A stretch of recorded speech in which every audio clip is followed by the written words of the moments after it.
Hi class, my name is Carlos Berumen, and today we're here to explain the process of a gas turbine. The first gas turbine was introduced by George Brighton in 1870. This process is known as the open cycle, which is one of the easiest one, the simple ones. It's really easy to create one of this. But this open cycle gas turbine includes 4 steps, which is the compressor, the chamber, and the turbine.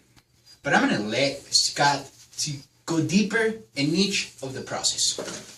Scott. Hi class, Scott Jacobson here. Thank you for the introduction, Carlos. Okay, so anyway, 4 steps, as we could say, to this gas turbine.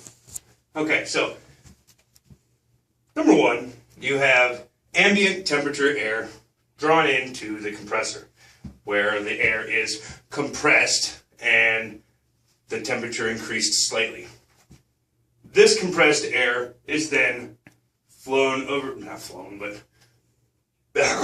goes into the combustion chamber and mixed with our fuel. Now, if you look over here, we have a little bit more detailed drawing of our combustion chamber. So you have your compressed air going into the combustion chamber at the same time as our fuel. The fuel is atomized, mixed with the compressed air, and then your ignition source ignites the fuel-air mixture at a constant rate. So once you have your fuel-air mixture ignited and combusted, it is then forced into the turbine. These gases are forced through the turbine fans, causing them to spin at a great speed, spinning your shaft coming out of the turbine, and that is where you get your work or power to work your rotating machinery, whatever it is that you're trying to work or power at the time. So anyway, moving on. So your gases are then exhausted out the rear of this turbine, as in waste heat.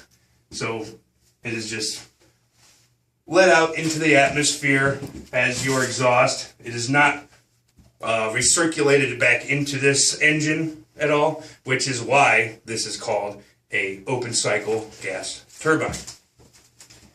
Guys, a short summary about the process of that open gas turbine, includes, which is the compressor, the chamber, and the turbine that create the power or the energy or whatever we wanted to do with that. I hope that was helpful for you guys. If you have any questions, you can ask us in class. Thank you. See you next time. Have a good one.